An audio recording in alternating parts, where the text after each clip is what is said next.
So today is now, I just want to make sure that our recordings are on. Just give me 1 second. Good to go? So today's the 9th of November, 2010. It's now, on my watch, 2:44 a.m. You're in a room right now that's being video and audio recorded. This is a digital audio recorder, and the reason I have that there is it's more of a fail-safe, that if something was to happen to the video system in recording, that I have another, it may not be a video, but I have a digital audio recording of what we're going to speak about. We're at 5 District. I want to go through a form with you. It may seem kind of, why you're doing this, but this is it's like you're swearing to tell the truth about what you're going to talk to me about, and it's also going to explain to you the penalties for not telling the truth. I don't expect you to help me, but for a homicide investigation, anyone who's very close to the investigation, we do this with. Okay? So this isn't suspecting that you're not going to tell the truth. This is more of a feature that you understand the importance of telling the complete truth. Okay? As much as I can remember. That's all I asked for, but so this form, please don't take it personal, okay? But it's something we go through with everyone, okay? If you have any questions about the form, so I'm going to read this form to you, then someone's going to come in here with either a Bible or affirm, whatever your choice is, that whatever you tell will be the truth, okay? And then from that point, I'm going to go on and we're going to ask questions, okay? So, first off, I want you to identify yourself. Speak loudly. There are mics in here. I just now this is a new room for me. I don't know where they are, but I need to hear a nice clear voice. So if you can identify yourself for me. My name is Jennifer Pan. Can you spell your last name, Jennifer? P-A-N. Pan. Pan. Okay. Do you understand that everything that is being said in this room is being videotaped, audio recorded, and digitally audio recorded? Yes. I would like, I ask you to introduce yourself, which you already have, and that you consent to this tape being made. My name is Randy Slade. I introduced myself to you at the hospital. My badge number is 531, and I'm a member of the York Regional Police Homicide Unit. Monitoring this statement right here in the next room, okay, is Trevor Byard. His badge number is 1446. As I indicated when this tape started, that today is Tuesday, the 9th day of November 2010, and the time when I started was 2:44 in the morning. We're presently at 5 District in the town of Markham in the regional municipality of York. Is there anything I need to know in order to understand your statement? And that means do you suffer from any physical or mental condition, use of alcohol, drugs, or anything of any concerns that would influence your ability to give me a statement? No. We are investigating a murder, okay? And you're aware of who it is. It's the murder of your mom. And can you tell me what your mom's name is? My mother's name is Big Ha Pan. Big Ha Pan. As a part of our investigation into the offense, I would like to interview on videotape and under oath or solemn affirmation or solemn declaration. It is my obligation to advise you of certain information before we commence this statement. You may be a witness in the court concerning the events you are about to describe in your statement. If at any time you change your statement or claim not to remember the events, the content of this video statement you now give may be used as evidence in court. Do you understand? Yes, I do. I'm going to get you some Kleenex in a second, okay? You have nothing to apologize to me for, Jennifer. It's going to be tough, but you know the importance of this statement, okay? But you have nothing to apologize to me about. I'm here to help you, okay? It is also my obligation to advise you that fabricating evidence, this stuff is the penalties for lying, as I explained to you earlier. Fabricating evidence with the intent to mislead is an offense under Section 137 of the Criminal Code. If you give a false statement under oath, you may be charged with fabricating evidence. If convicted of fabricating evidence, you may be sentenced up to 14 years in jail. It is also an offense under Section 139 of the Criminal Code to obstruct by willfully attempting to obstruct, pervert, or defeat the course of justice. You may be charged if you obstruct justice. If convicted of obstructing justice, you could be sentenced up to 10 years in jail. It is also an offense under Section 140 of the Criminal Code to commit public mischief by causing a police officer to start or continue an investigation by making a false statement that accuses some other person of committing an offense. And you may be charged if you commit public mischief. If convicted of public mischief, you could be sentenced up to 5 years. If you are charged with one or more of these offenses, this statement may be used in court against you. Do you understand the criminal sanctions of what I have explained to you? Yes. Do you understand the criminal consequences of making a false statement? Yes. Do you understand that it is your choice whether or not to give a statement? Yes. Do you understand the importance of telling the truth? Yes, I do. With respect to this investigation? If you have spoken to any police officer or person in authority in connection with the investigation, I want it clearly understood that I do not want it to influence you in making a statement. Do you understand? Yes. Do you have any questions? So basically, just start anew right now. So what I've just explained to you is you're here voluntarily to help us, that you don't have to talk to us if you don't want to, but the importance of talking to us, and if you're talking to us, the importance of telling the truth. And if you don't tell the truth, there's criminal consequences for not telling the truth. That's all that stuff had to deal with. Okay? You can't point the finger at someone else. You can't tell us to go off in a different direction. You just got to tell us the truth. What I know. Exactly. And do you have any questions with respect to what I've just told you? It's just like sitting sometimes, like parts come back that I didn't remember when I spoke. No one is, and that's the process. This is going to be a long process. This is an initial statement from you. We may, as you remember other things, you may be asked, you may want to come in and tell us things. Okay? No one is going to tell you how to give a perfect statement. You just do what the best you can, given what you're dealing with. Okay? Any other questions? Are you prepared to give a statement under oath or solemn affirmation or declaration? Yes. Okay, so I'm gonna get. There's a commissioner of oaths who's gonna come in and deal with this right now with you. It's just a filling out of this last portion, right here, and I'm gonna get you some Kleenex too while she's talking to you. Okay.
I'm going to ask you to spell your first and last name for me.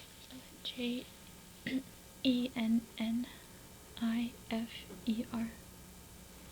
Pan, Pan. Hello, my name is Andrew Spiro. I'm a Commissioner of Oaths with York Regional Police. I'm here so you can give a truthful statement either by solemn affirmation or swearing on the Bible. Which do you prefer? Swearing on the Bible. Okay, just put your hand on the Bible. Do you, Jennifer Pan, swear that the evidence you shall give on this investigation shall be the truth, the whole truth, and nothing but the truth, so help you God? I do.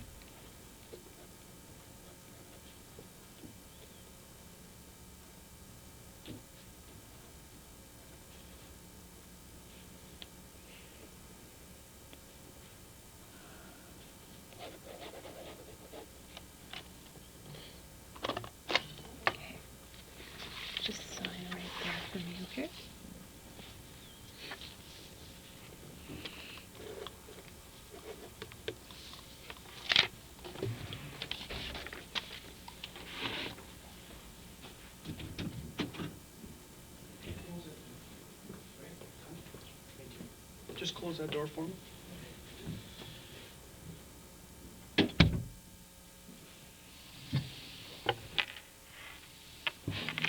Okay. So we're through the forms. That's the administrative process about this. Now I want you to sort of take yourself back to earlier on today, yesterday, meaning the 8th of November, and tell me about your day. Okay, start at any point in time, wherever you feel comfortable, and then we're gonna move forward. Okay. Yesterday, probably around 9 o'clock in the morning, 9:30. My mother, she woke me up and she told me that she was going to visit my grandfather, who was ill, and that she was going to go over pick up my aunt to go. Once we stepped out of the house, there were a few police officers barricading the driveway, and so she called me down, and when I came down, the officers just said that there was like a gas leak in the area, and they were just as precaution evacuating.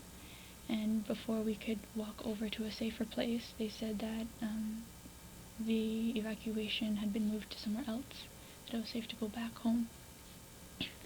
With that, my mom decided for me to stay home, and because I have some piano history stuff that I'm working on. So I was doing that on the computer, played a little piano. I forget what time my mom came home, probably around like 3:30. My father came home later than usual. He said that he had forgot to lock a toolbox and had to turn back, but I'm not exactly sure. He just was home later than usual. Okay. And once he came home, he phoned up my uncle and asked him to go to buy a USB pen, I think, just to go shopping with him, because my uncle doesn't drive. They left, so my mom had prepared dinner because she was heading to go dancing that night, line dancing. She does it every Monday, and so her and I sat down for dinner first, and then after my father came home, he did that, and then a friend of mine came over. We do TV night every so often. So my dad, I guess, went up on the computer as he always does, and I was downstairs with my friend watching movies, and then my mom was out dancing. My friend left around 9, I believe. Mm-hmm. And then I upstairs in my room, called it a night with the TV on, talking on the phone with a friend of mine. And then shortly after, my mom came home. I believe that was around 9:30 or so. She was rummaging downstairs. I didn't think anything of it. And then suddenly I just heard my mom calling for my dad to come down. And that's when I lowered the volume on my TV, and I could hear the voices weren't any voices I was very familiar with. And so I was scared and I couldn't move. I just sat in my room for a while. And then I thought I heard them all leave the top floor, and I peered out of my bedroom door. And a guy was there, and he came at me and had string in his hands and tied my arms back and said, "I have a gun behind your back. Do what I say. If you do what I say, then no one will get hurt. Where is the money? Show me where your money is."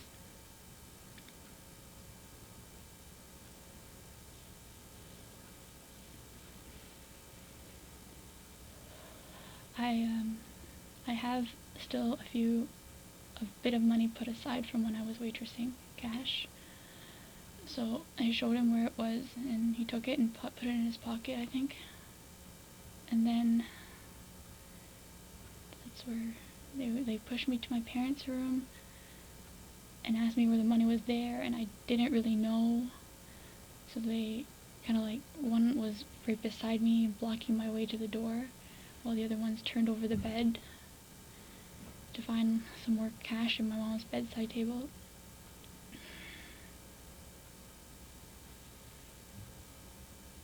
In which then they dragged me down the stairs and made me kneel at the bottom, telling me to face down on the floor while the other guy had a gun behind my head and asked my mom where her purse was.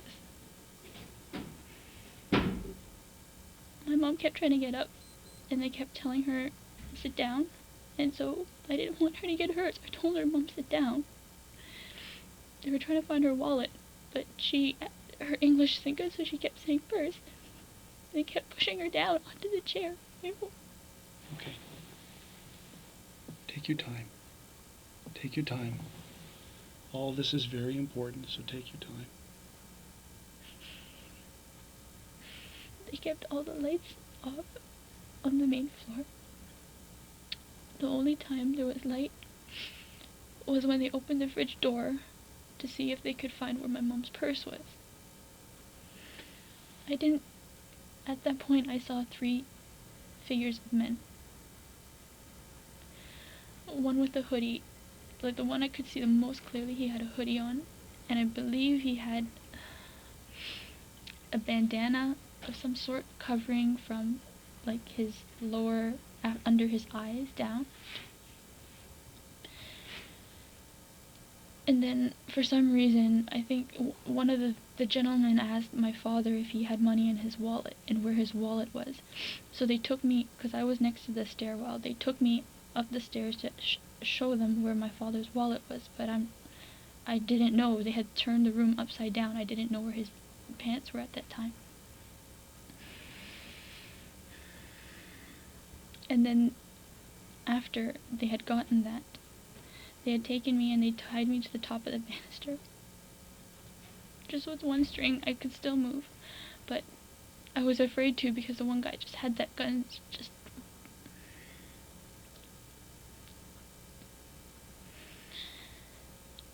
next thing I know, I think I heard my parents going down the stairs, and my mom was asking them for me to come with them. They wouldn't let me come with them. And after they said, the last things I heard them say was, you lied to us, you lied to us. And then I heard 2 pops. My mom screamed. I yelled out for her.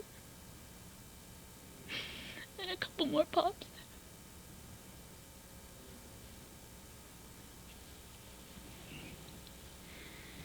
Take your time. Take your time.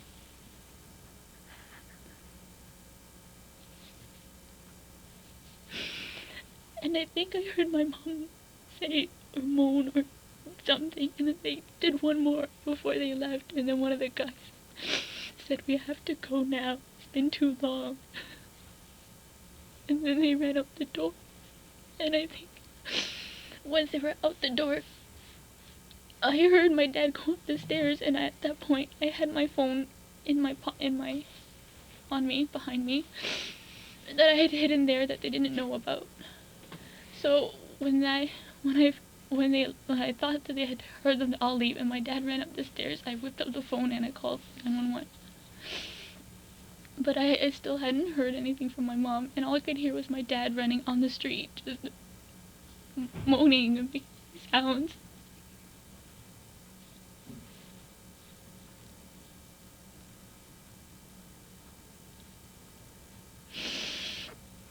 And that's pretty much what I've...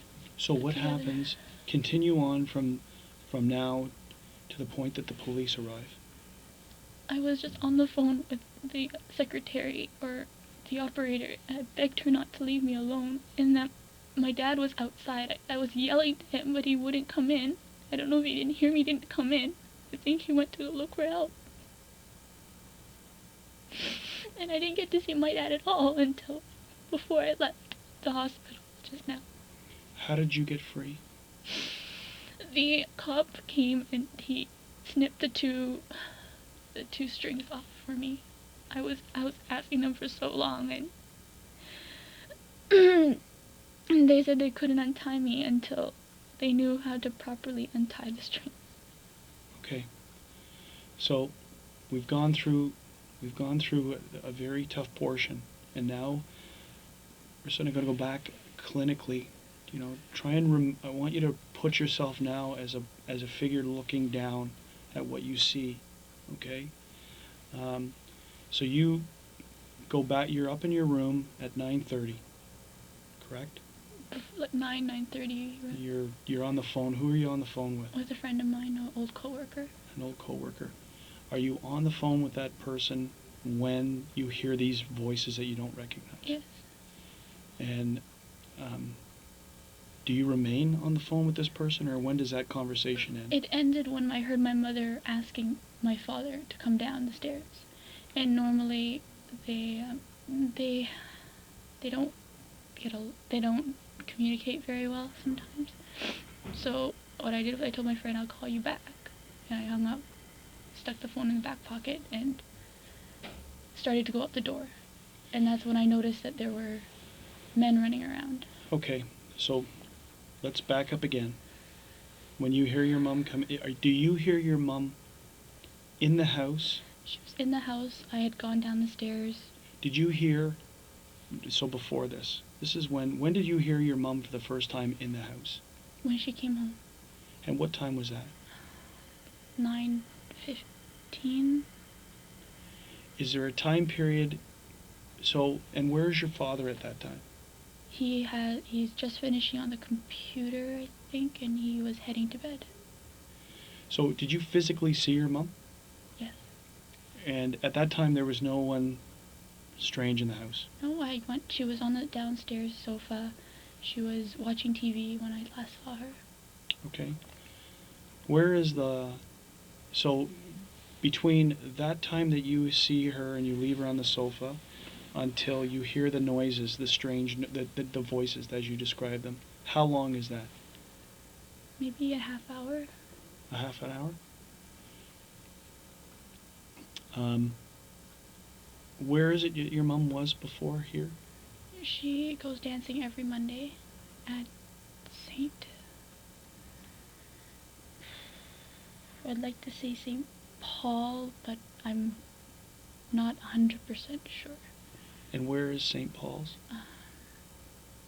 Because I don't know if she's moved locations from the last time she does lessons. Yeah. The last one I remember, she said that there was one on Birchmount and Finch. Yeah, Birchmount and Finch on the southwest corner. Birchmount and Finch? Yeah. I know the area, okay.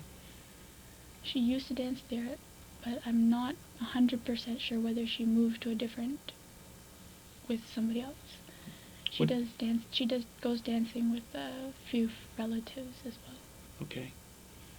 Would she have been there with a few relatives tonight? Is that the normal thing? On the one night I forgot to ask. Normally, the normal is that she goes with one or two friends, one from across the street and one relative just on the other side of the 407. What are their names?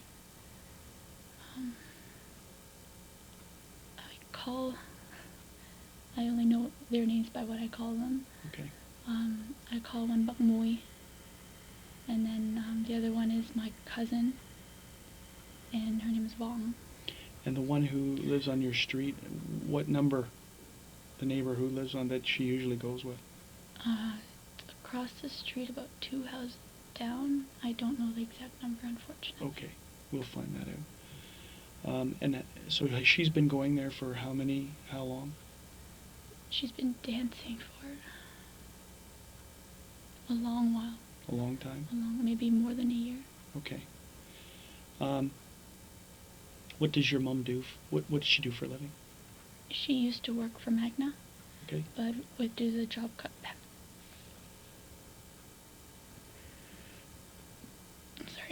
Due to the job cutback, she was unemployed but could not find employment. Okay. And so she's been at home looking for a job, and recently I think her pension's done. How long is she been out of work with Magna? I'd say at least a year and a half. Okay. And what about your father? What does he do for a living? He also works for the car company, they just changed their names. Something Cobel and Stel. What does he do?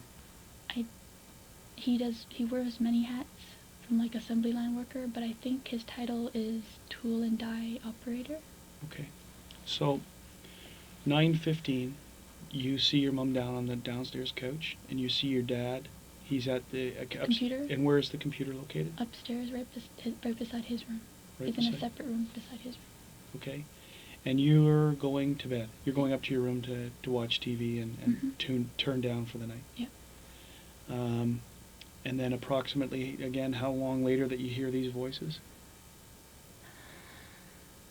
My mom had to be home for maybe 20 minutes. Don't really have that window. I think around like maybe 9:40. 9:40? Okay.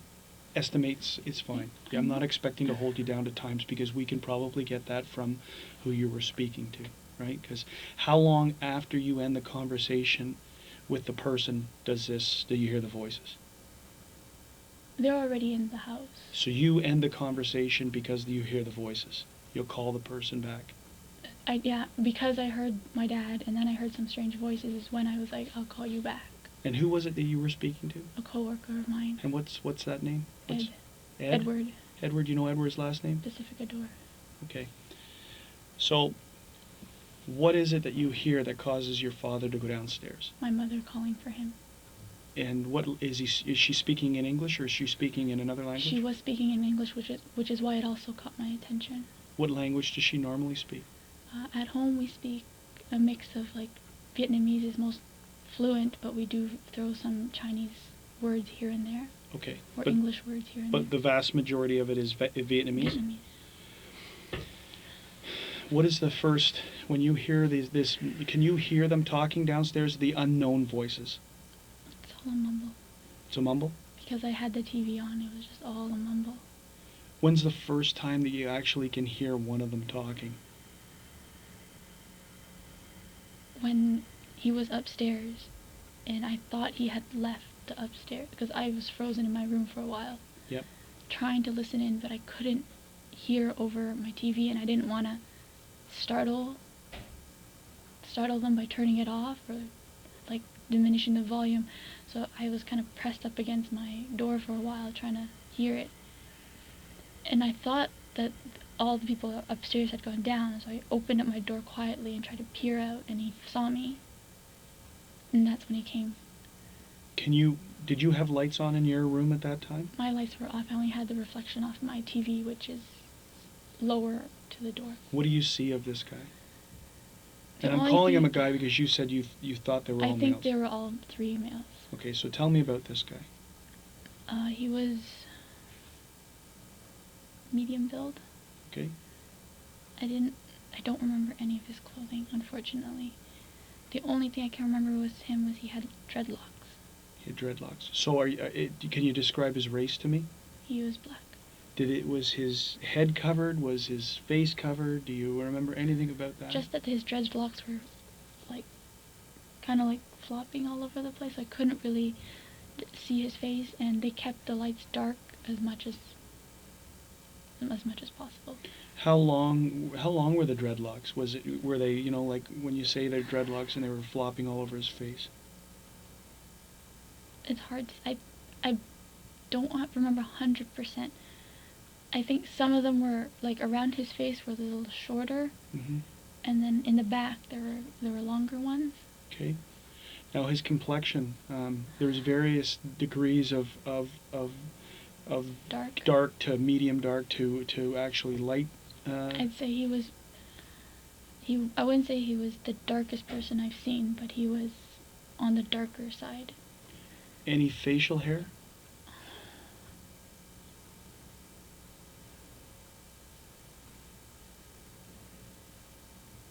I'd like to say maybe.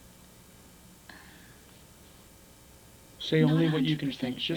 Just say what you think. I don't want you to say what you're. But I don't want to say something wrong. Exactly. So if you don't know, then it's okay to say. It's okay I'm to not say sure. that.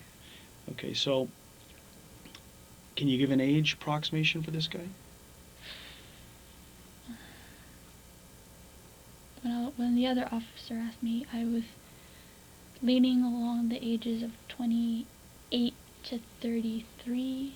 So someone who's established in life, I would assume so. like But not that's just established my meaning guess. world, meaning that he's been around. So a 20-year-old talks completely different than a 30-year-old, as you know. He seemed to be the one in charge. He seemed to be running the show. He's the one that had me. Like, he pretty much did not let me go. He was in charge of me. And all the money I showed him, he pocketed. Okay. Did he have a gun? Yes. Did you see the gun? I only saw the top part of the gun. What did it look like? Kind of, it was black. Yeah. And it kind of, not triangular, but it was slightly wider at the end than it was closer. Do you know the difference between what a pistol and a revolver is? Yes. Okay. Do you know if it was a pistol or a revolver? That particular one that he was holding, I believe, should have been a pistol. A pistol.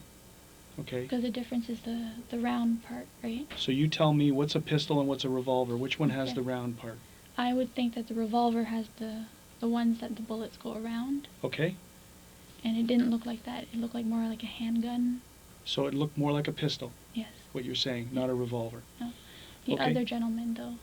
We'll go to the other gentleman. We'll go this in stages so that we're not dealing. We'll call this guy number one, Okay. because you're saying that he seemed to be running the show. He was in control.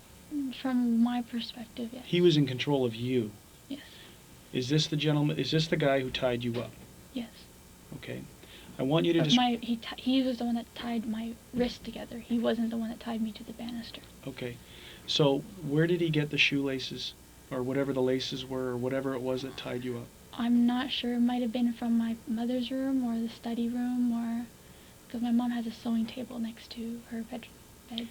So when you open the door, where is this guy? He was just stepping out of my brother's, well, what formula would be my brother's room. So he's already on the upstairs. Yeah. Do you know where the other guys involved in this are? I know one stayed with my parents downstairs. Okay. The other one, I'm not, at that point in time, I was more focused on him, like, he was seeing me and he was coming after me. So you're I saying didn't- there's 3 for sure? Yes. That's all? You saw a total of 3 at one time? You saw 3 people Yes. together? Yes, when I went downstairs, I Okay. saw 3 shadows. Okay, so this number one guy, and we're calling him number one because he was the one who tied you up, and he's the first one that you actually are confronted Encountered. by. And he comes out of your brother's room, or Mhm. what was formerly your brother's room, and he comes into your room, Mm-hmm. and what happens in there? He tells me to sit down, And and, he's- and, is he, he- and he shows me his gun. So it's not pointing at you, but you see Not it, and yet. where is it? It's like in a holster almost. Okay. And then he showed it to me, and he's like, "Don't move." And then someone else brought him the shoelace. Okay, can you describe the other person who brings the shoelace? He was the second person and the only other person that I encountered with. Okay. I only saw the third guy, but he didn't encounter with me at all. Okay. He had a hoodie and like a bandana over his face. Yeah. His complexion, then it was really dark, but I could tell that he was darker than the first guy, So he's a male black as well, but thinner build. but thinner build. So we got a medium build, thin build, and what about the height? Where are we in height scales? How tall are you? 5'7". So where are they in comparison to you?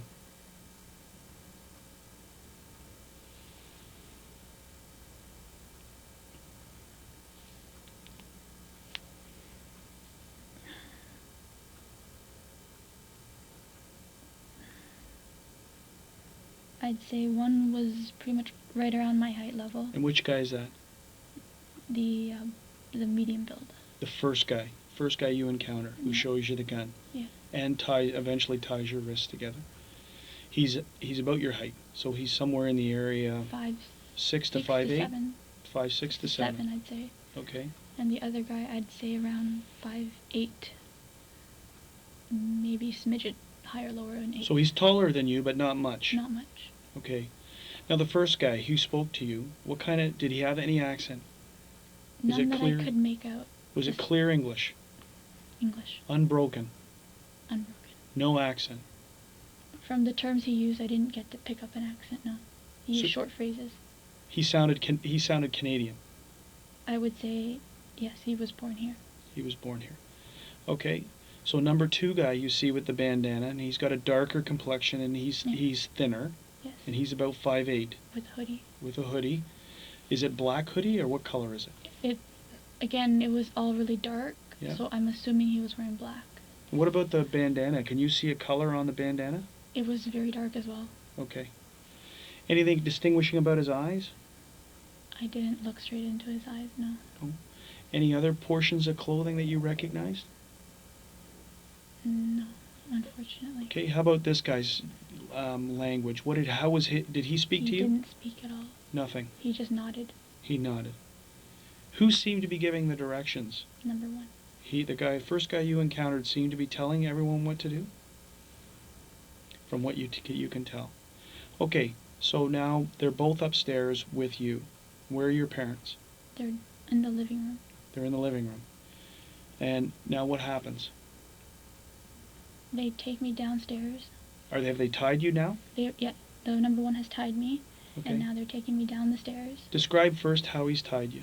He grabbed my arm, and he pulled it to the back, and said, give me your other arm as well. Okay. And then I was trying to make a wide X so that I could later loosen if I needed it to, but he had pulled really, really tight.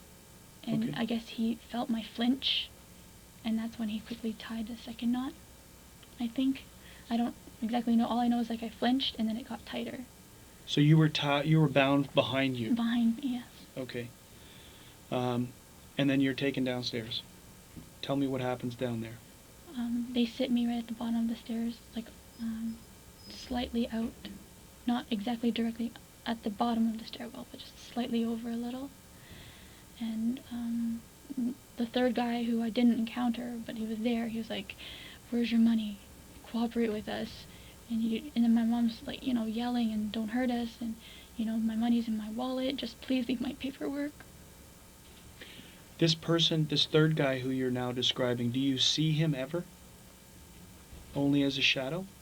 Because there's a wall, Okay. partial wall, and he was like right in that vision, over my father, but partially in that vision. Describe his voice to me. It had just a very, very slight accent. Do you recognize the accent?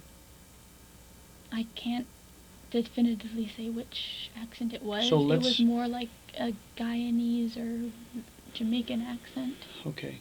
So it's an island accent. It's not what you'd call. It's not an Asian accent. No. It's not like a Western European German or anything like this. This is something you recognize as being South Asian or Caribbean. Caribbean, yeah. Caribbean.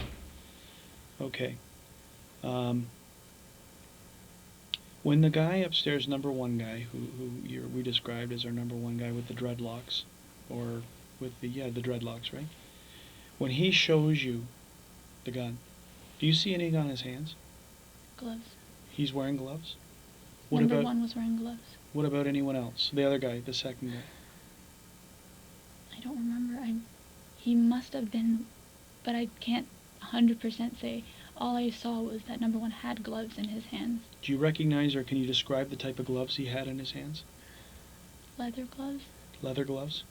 Okay, so Or they're not like surgical gloves? They're not surgical gloves. They weren't like our skating gloves or like wool gloves. I'm pretty sure they were leather gloves. Leather gloves. Okay. So now you're downstairs. You're sitting in the stairs? They told me to sit at the bottom of the stairs. Are you on the floor or on the floor? On the floor. Your parents are in the living room? Yes. How many people are with you, and how many people are with your parents? 1 with me, the guy in the corner with my parents, and the third guy kind of going between? Going between. Where's the purse? Sit down. Where's the purse? Sit down. He's the guy who you describe as the thinner build, medium, and he was upstairs with you. Okay. Where do you go? What happens from this point? Now you're down on the stairs, and there's a guy going between. There's 2, obviously your parents in the living room. You're on the They're floor. looking for my mother's wallet, but she can't. She's.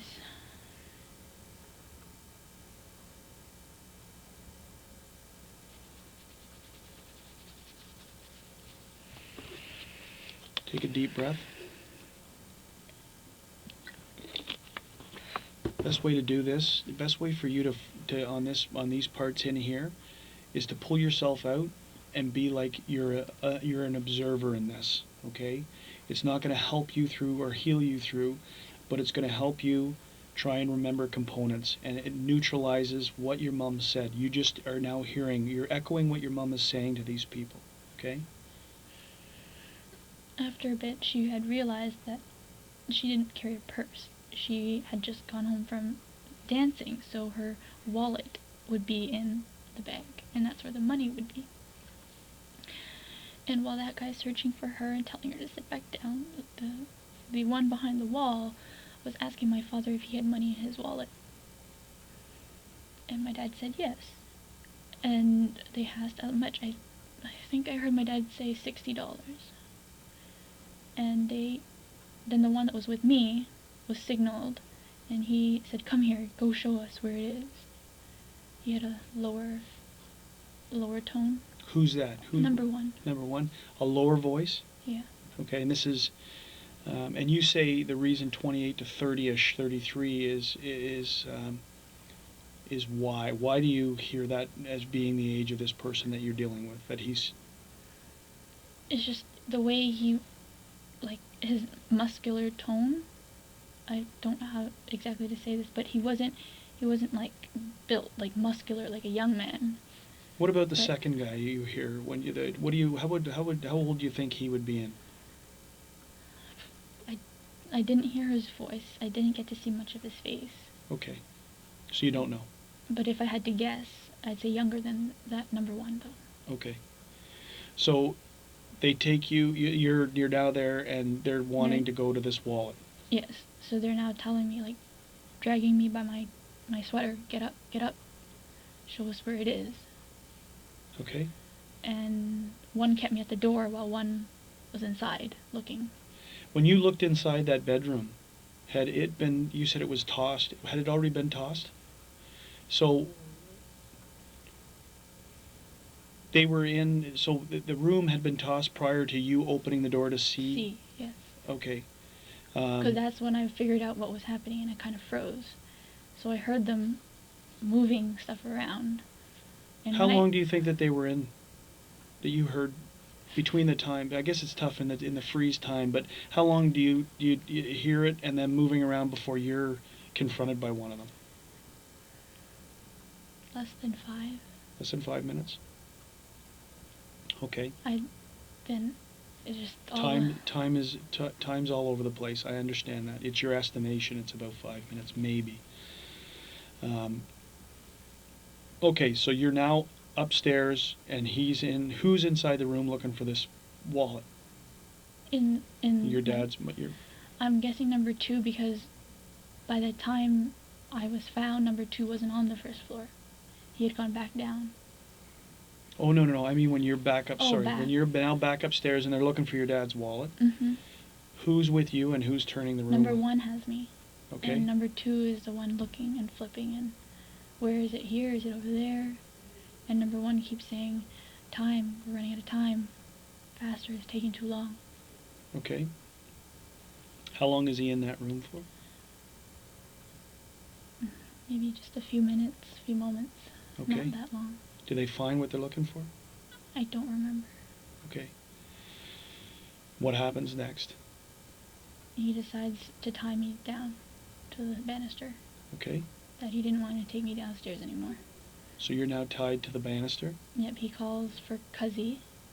So he's like, "Get Cuzzy to give me that string I just gave him." And who is he talking to? Number 2. So he says to number 2, "Tell Cuzzy to get me that string." Do you hear any other names during this whole time? Cuzzy. Just Cuzzy. Cuzzy. Okay, so now what happens? They tied my arm to the banister. Did number 2 go downstairs? Yes. He followed the directions? Yes. And he comes back upstairs with the string? Yes. And you get tied to the banister? Yes. Okay. Continue.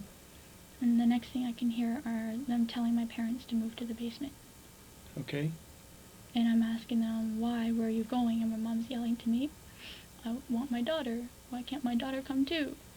I want my daughter. Who goes down to the basement? Can you see that from where you're sitting? My back is towards the wall. Do you hear anyone else in the main level? Where your parents were? Like, you can hear, if people are trucking down the stairs, you hear your parents going down the stairs. Do you hear like 5 sets of footsteps going down there, or can't you hear that? It was just such a distress. I don't exactly know how many people went down. Okay. Did you ever see a gun on anyone else? Because number 2 and number 3, as we'll call them. Number 3 is the unknown guy who you just hear, who we hear is Cuzzy, Mm-hmm. and you hear him with a slight island Yes. Caribbean accent. Okay.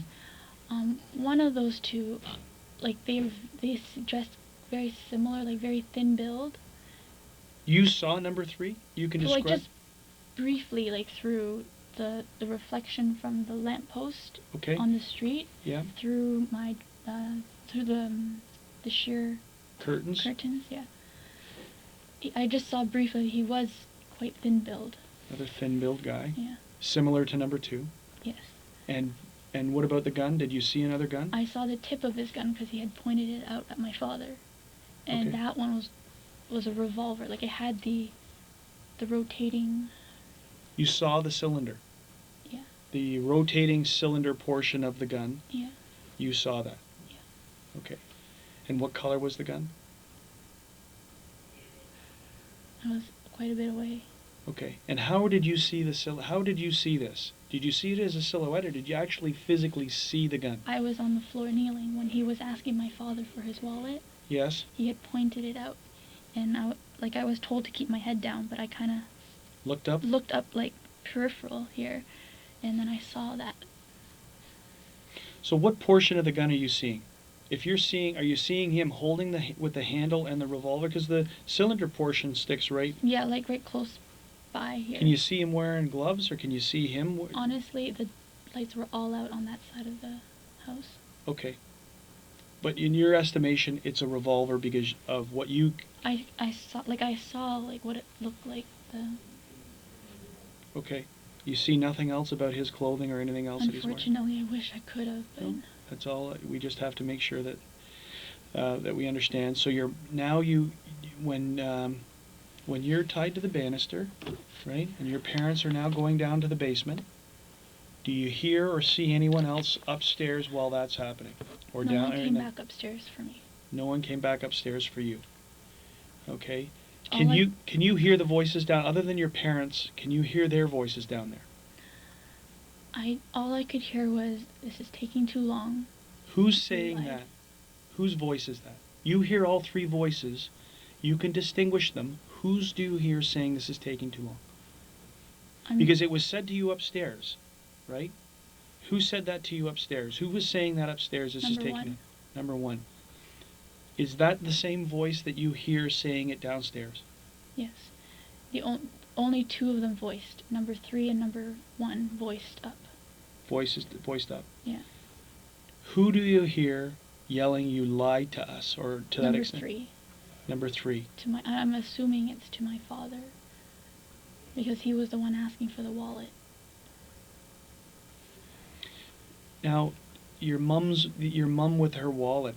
Do you know if your mum had gone to the bank after her dance class, or after she had finished? She just went to the bank a few days ago. Okay.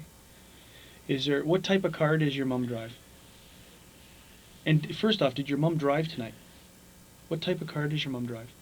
Lexus. A Lexus. ES 300. And she drove tonight? Okay. So now you hear this commotion downstairs. You said you heard 2 pops. And you heard who scream? My mom. Your mum. And what was she screaming? Do you remember? I couldn't make it out. It No? was kind of like a cry yell, so it was just... Okay. Are they still talking? Do you hear them talking? I was focused on my mom. And No, I understand. I'm only going to ask questions that I can try and tweak your memory for, okay?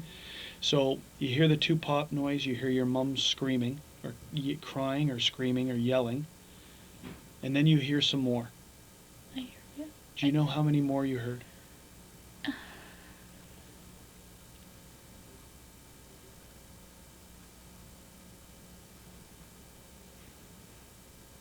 There was a set, but I don't. I don't want to say this wrong. Say it what you think and what you believe. So you're not, I- whatever you say isn't going to be something wrong. for sure is I don't know if it was one, and then what I'm going to tell you, and then one, Yeah. or if it was two, and then what they said I'm going to tell you, and then another one. Basically, they had made the first round, or pop, pop, and they had said, okay, that's enough. Let's go. Who said that? Whose voice is that? Number one. Okay. And then I heard one more after that. And they're like, that's enough. Let's go. Okay. And again, that's number one. Yes. Do you hear three's voice at all? Not at that. After he had pretty much said, you.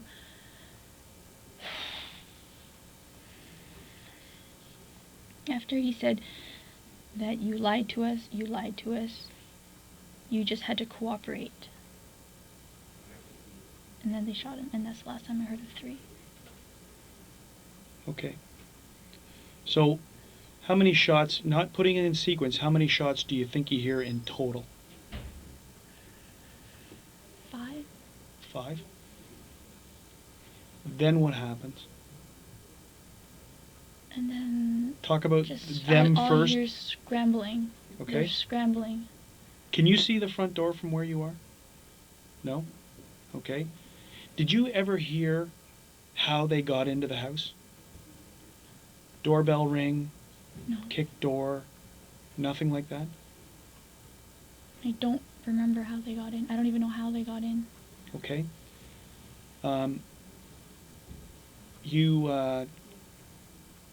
You hear scrambling noises. What are you talking about right now? Right at this point in time. So we're back to the time they're leaving, okay? Or you hear the scrambling noise, and I'm only assuming they leave because they're not there when we get there. Do you know which way they go out? You can't hear that. I'm pretty sure it was the front door. Yeah. But I'm not 100%. I didn't get to see anything. Like, my arms were behind my back, and I was against the banister. Yep. And the banister is twisted, so I can't see the front door. Now you hear your dad. Yeah. Right? And what's going on? So what do you hear next? After you hear the scrambling, they're gone. Because you're hearing no more. I gather that's how you assume they're gone, is because you don't hear it. Then you hear your dad. I reached for my phone at Okay. that point. And you call 911. Okay? And then what happens after you're on? I heard my dad go out, and I don't know if they damaged his throat or. How did you hear your dad? So this is the kind of importance, because if did he go out the front door? How did you know he went out the front door? Because I heard him open the door. Did you hear that door open when these guys were scrambling to leave? There was just so much thudding. Is your house got an alarm system? Yes. Do you know the alarm system when the front door goes off and there's that chirping? We don't have that chirping. No? No. Is your house alarmed at night when you guys go to bed? Before the last person goes up to bed, they will alarm it. But prior to that, it doesn't get alarmed? Okay. So, you hear when your father exits, you hear the door open. Because you hear your dog, and then I can hear, like, the outside noises. Okay. Like the wind coming in, and I just hear my dad, I think he's...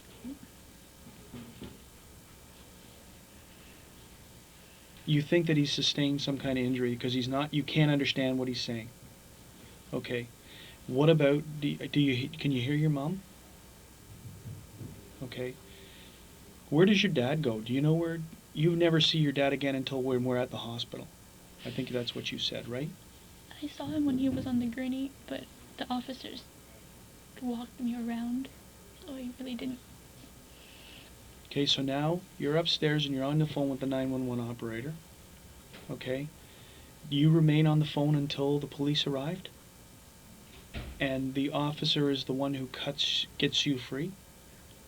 He first had to secure the place. Yes? It took me a while to get somebody upstairs. Okay. He And just kept screaming.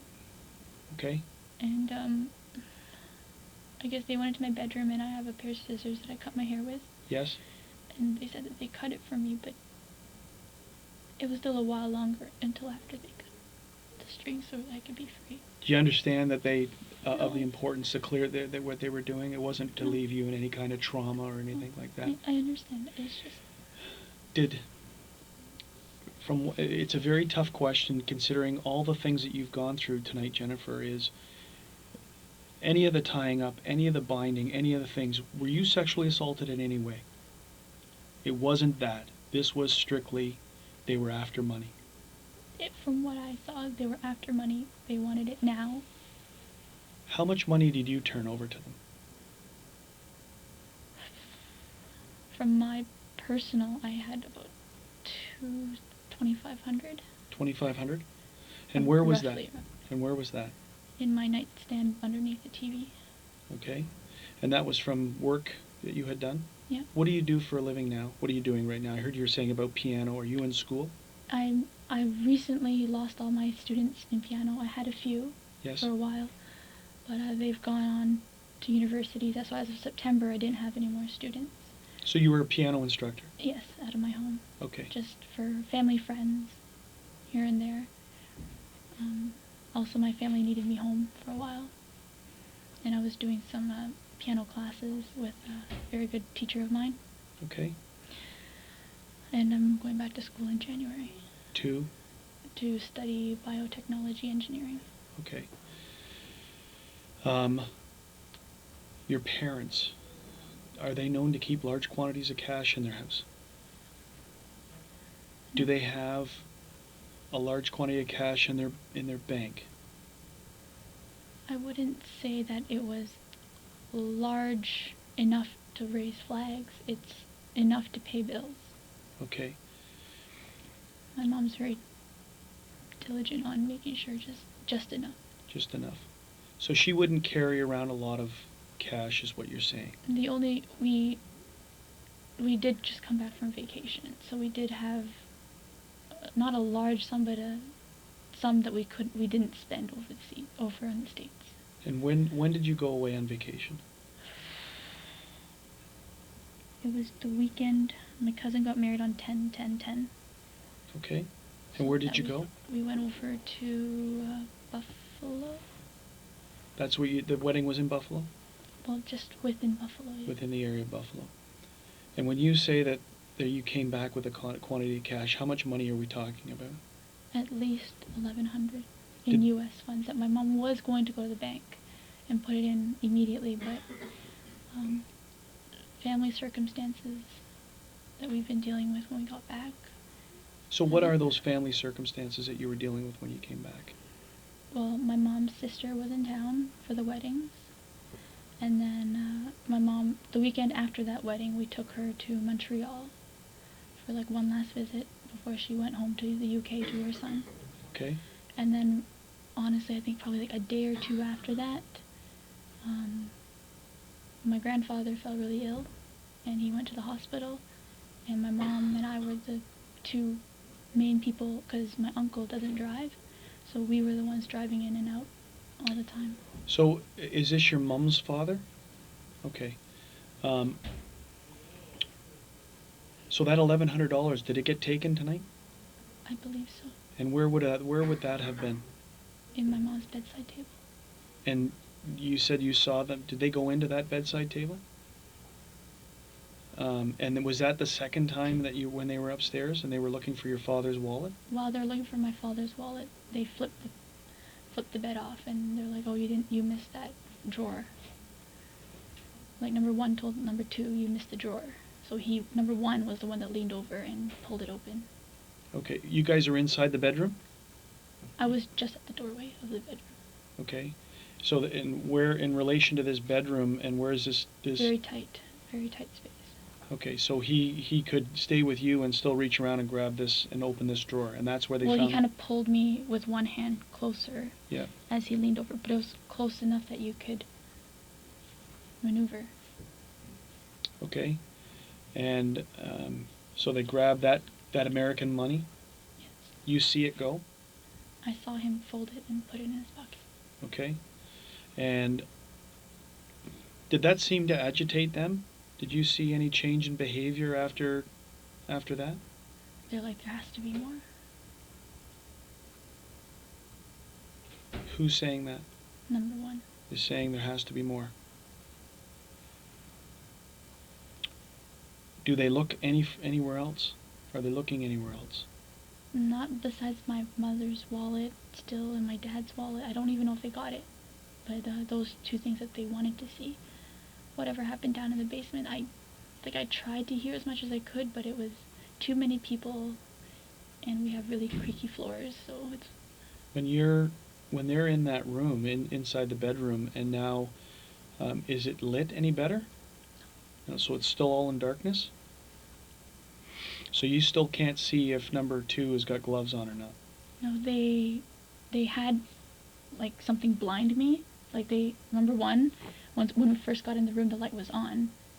And he's like, hold on. And he grabbed, I don't remember what he grabbed, jacket or sleeve or something, and he kind of, like, shielded me with it. And that's when he took my glasses and he, like, tossed them. So he took your glasses off? Okay. How did you get your glasses back? I asked the officer. Okay. And how bad are your eyes with your glasses off? Degree-wise, I'm about high 4, I think 475 and 525. Okay, so you have, with your glasses off, it's difficult for you to see things, right? I can see shapes, but no definition. But prior to all of this, you had your glasses on? Yes.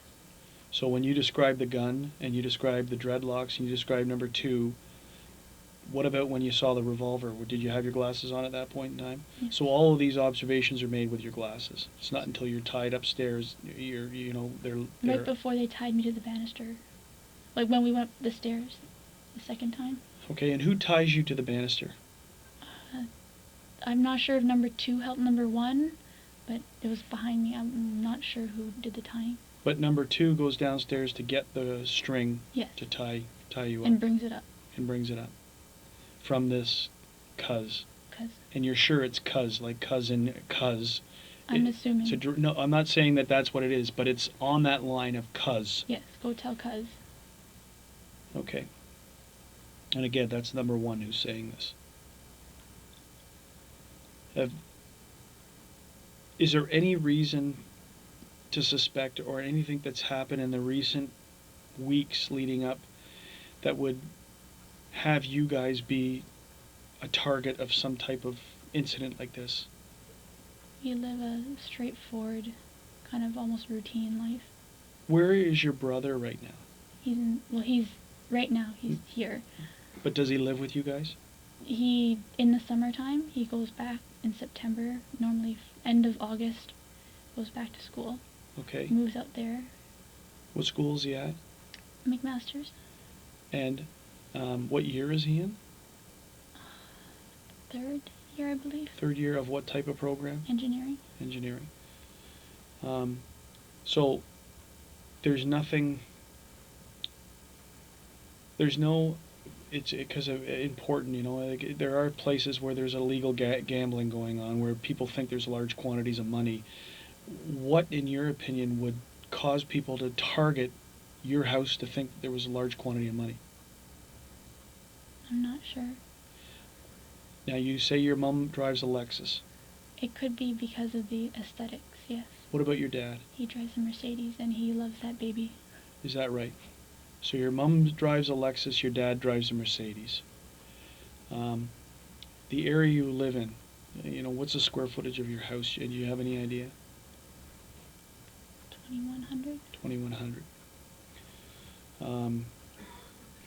And the only thing that happened tonight, that happens every Monday night, is your mom goes to dance. Yeah. And you think it's at St. Paul's? And that would have been in the Birchmount and Finch area? Yes. Southwest corner. Yes. She goes there at what time? She leaves the house at 7, picks up her friend on right off of Kennedy. Yes. And I believe she starts at 7:30 to about 9, and then she's usually home around 9:30. Usually home around 9:30. And so nothing was any different tonight other than the fact that she may have been home a little bit earlier than that. Is that right? I think you said 9:15. No, my father after work. That was the only difference. Your father being late because Coming home after work. And what time did he arrive home? Sorry, we still haven't updated all our clocks on the daylight savings, but I think around 4:30 or so. Normally he'll be home by 10 to 4. Okay, so 4:30. And does he leave? Does he go out for the rest of the night, or is he in? Well, he came home, and then... Oh, he went with his... My uncle. Yeah, Yes. he went with my uncle. I don't know where they went. All I know is that he came back with a heat vent. I don't know. He bought something for the heat. Okay. He said he doesn't like how the draft comes up. He likes it to be focused. Oh, so it's like a heat deflector. Yeah. Okay. For the floor seating, the heating elements on the floor. Okay. Yeah. The registers, yes. Yeah. Okay. So, and what time does he get back? I had finished eating. He probably got back around 6:15. 6 or 6:15. Does he go out again? No.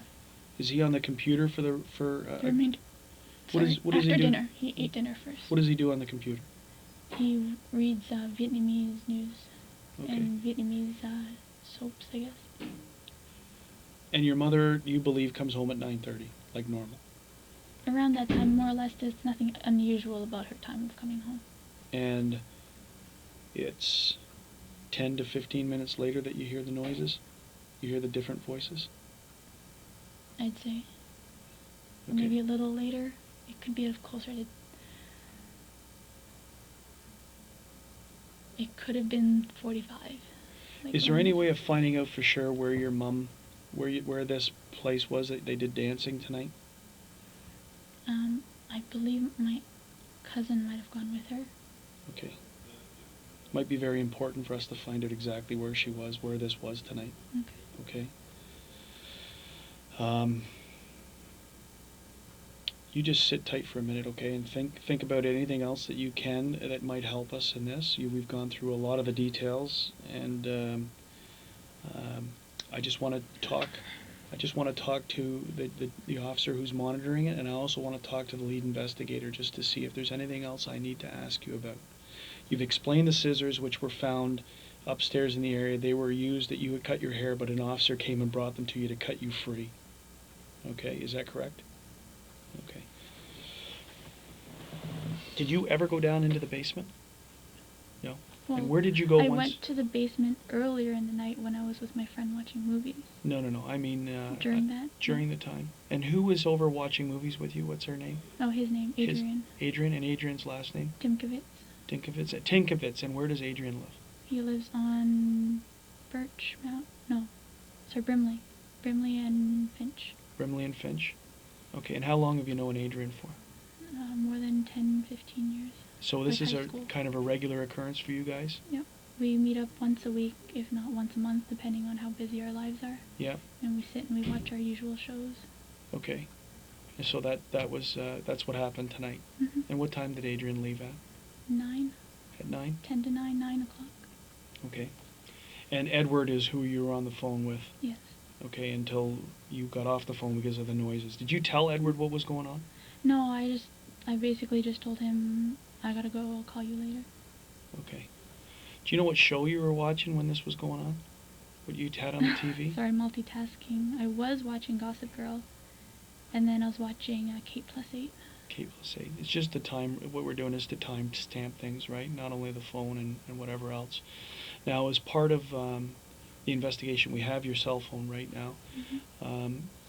We're going to ask you if you would consent to your phone records to help us on the investigation, and that will, again, that's part of the time stamping of things, of who you were on the phone with, who you're talking to, and when this happened. I just don't, I talk to people on the phone, but I don't really want them to know what's happening with my...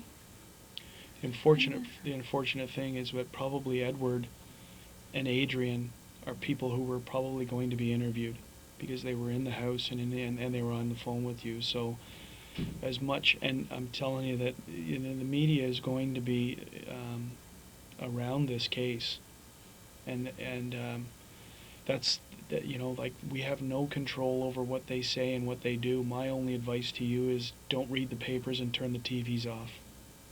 Right? They may not. They may come and go and very quietly disappear because something else pops onto their radar. But home invasion type robbery where someone is murdered can become very big news, and people wear this stuff. They hang on it. So for the next 5 to 7 days, I would say that tell your friends and your family, it's of no value for you to be listening to the news or reading about this stuff.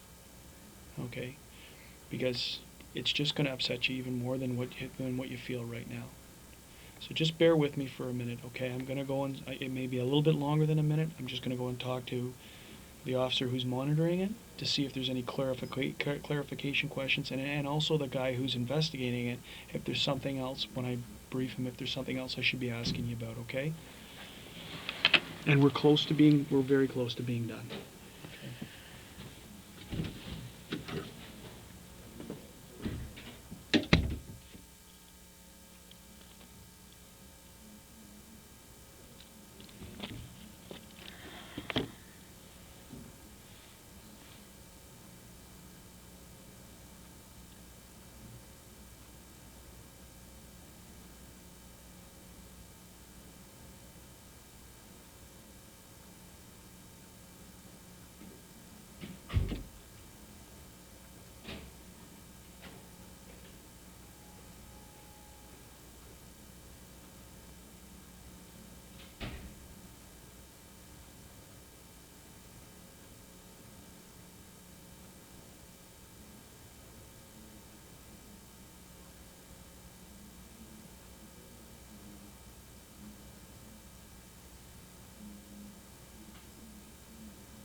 Okay, sorry. Have a seat. We got just a couple more questions. We're going to give your phone back to you. Okay? And your brother is just being interviewed next door. Oh, yes, I get interviewed too. Yeah, well, just because you never know, right? Any other fringe stuff that comes up, it's just more of an administration. But obviously, the relevant people to be interviewed, in my opinion, right now, are who your mom was with right after, like when she went to this line dancing or this dancing. So we can clarify where it was and, Like, I'm 90% sure that it's there. okay. It doesn't take a rocket scientist to figure out that could she have drawn them here from where she was because of the type of car she's driving and where she's driving to. It's very possible. It's something that we obviously have to explore. So how am I going to find out who she was with tonight? I don't have her number. It's at home. Is there a way on your my phone? uncle. Can you use your phone to find out who the people she was with tonight? I could phone one of my uncles and ask them for that girl's number. Okay. It's one of his nieces. I'm going to ask you to do that, okay, if you can do that for us. Who are you with? What phone service are you with? Rogers. With Rogers? Okay. We're going to prepare a consent for you for the phone records. And then I'm going to give your phone back. I'm going to ask you to call this uncle so that we can find out where she went, who she was with, and where she went tonight. Mm-hmm. Because we need to obviously find out, confirm where it was, and confirm who she was where and if there was any problems. Okay? The cars, how many cars? Yes? Oh, thank you. Thanks. You want to check to make sure that's your phone? Yeah. Are you the owner of that phone? Are you the on the plan? Is it under your name? Yep. Okay. I just asked them to put 2 initials on because I just like caller ID when I call in. It's not my name. It's not your name, but it's still your phone, and you use this, and right? I pay it. And Okay. What's your cellular phone number? 647 965 2118.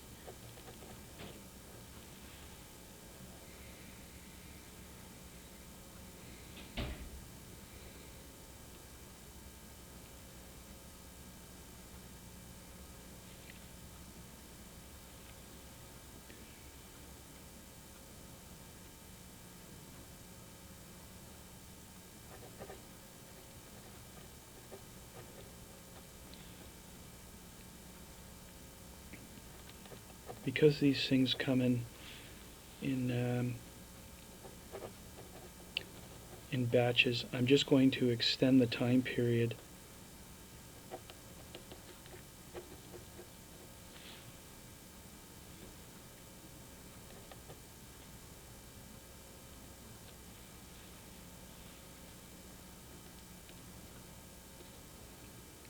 Just because I give it from the 1st to the 9th, because they may even give us more time. It's just the way that the information comes off of their reading, okay? But I'll explain that to you.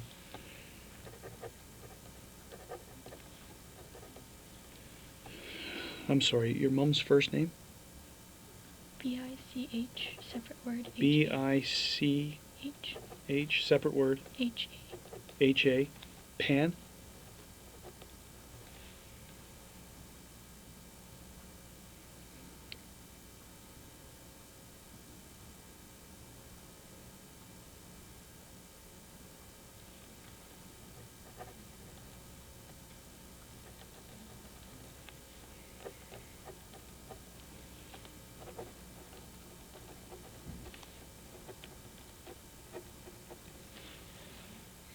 So,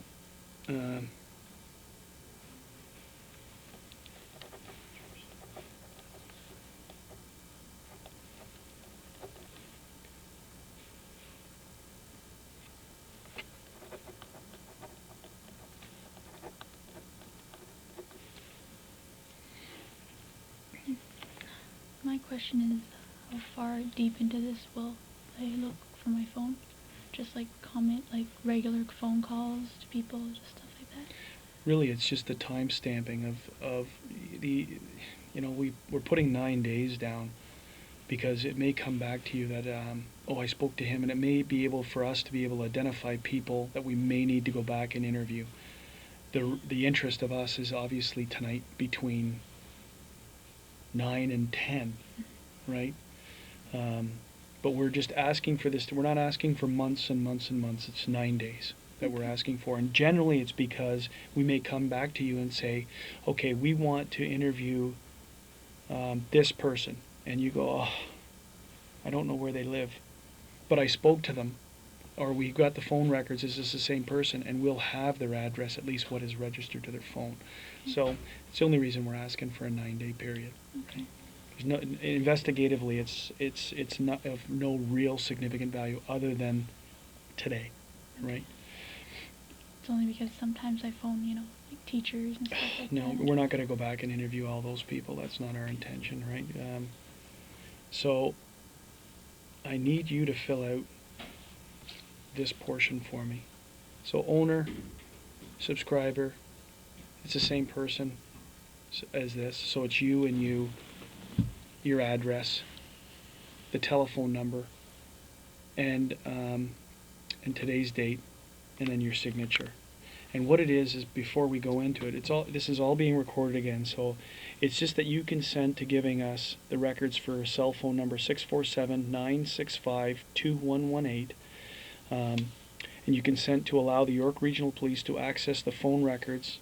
The said cellular phone company authorized Rogers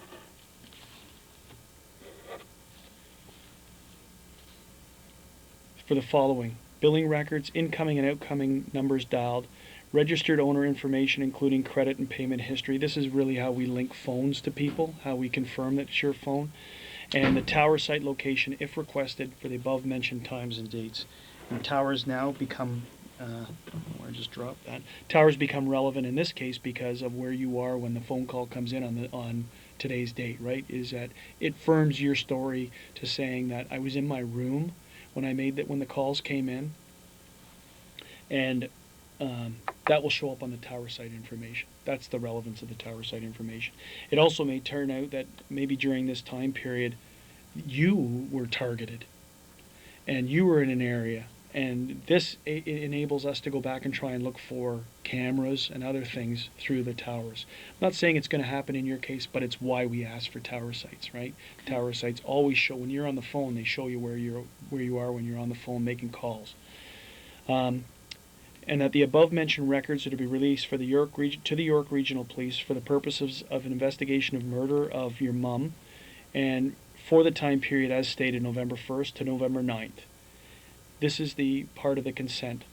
I am voluntarily giving consent, and I know that you don't have to. You don't have to do this. This is you volunteering to do this. You may withdraw your consent at any time. I understand that these records may be used as evidence against me and may become any part of a criminal proceeding. Now, if you were lying on this, as a part of this whole process that I explained, telling us fictitious information, it comes back. Now the records can also be used against you. If you're telling the truth, really 0.3 means nothing, okay? But we have to let you know by law that we could use these against you if you're lying to us. And in consideration for Rogers Wireless, disclosing the records of the identified person above, I hereby release and discharge Rogers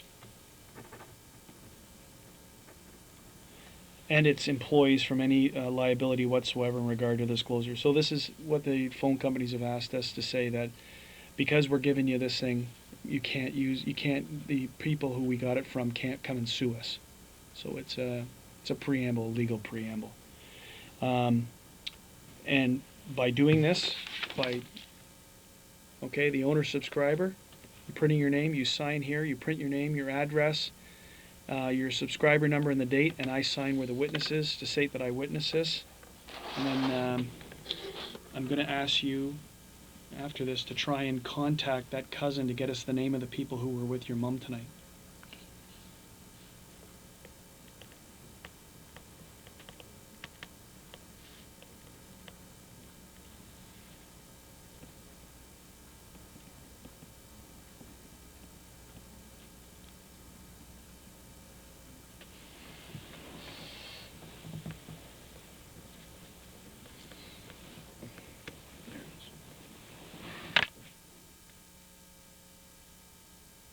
need the full address? Yeah, Markham. Yeah, Markham, Ontario, just to state.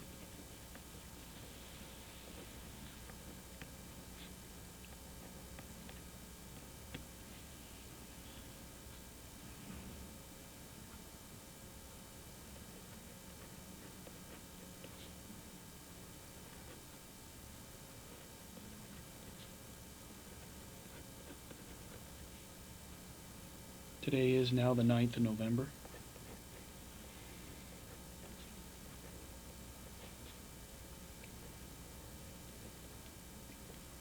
And I'm going to sign to witness it.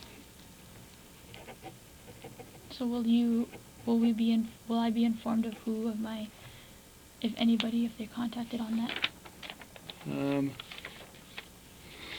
The chances are, if you're going to be, so you can almost guarantee that Adrian and Edward are going to be, we're going to need to speak to them, right? Because Adrian was in your house. Remember, if they're doing forensic testing in your house to try and get DNA and anything else in there, they're also going to need stuff to eliminate people, right? So Adrian was in your house. Yes, he was. So we need to try and, when we shut this down, because it doesn't need to be disclosed on video about their personal information, I need to get Adrian's contact information. I need to get Edward's contact information. I don't know if we're going to contact them tonight or this morning, but sometime today they're going to be spoken to. Okay? Our priority is who is with your mom. That's our priority right now. Okay? But I just tweak me back. How many cars does your family own? 2. The Mercedes and the Lexus. And where do your parents park these cars? My dad always parks it on the right, and my mom always parks it on the left. Inside the garage? And where do they enter the house when they park in the garage? Is there an entrance through the garage? Okay, so that's the normal course as they park. Unless we plan on going out somewhere, we leave the car on the driveway instead of having to go through the garage. When you left tonight after this incident had happened, did you see the cars in the garage? I did not, but I believe that one of the officers went and checked and said that the cars were still in the garage. The garage doors were closed? Yes. Okay. Is there any video equipment, video cameras, or any video system in your house? To record? No? No. Okay. Is there anything else that you can think of that might help us right now in this investigation?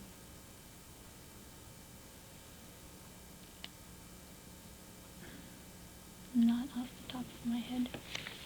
Okay, so Okay, so you know what you told us has been under oath. Yes.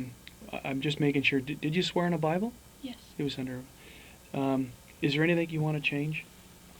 No. Is there anything else I should know to fully understand your statement?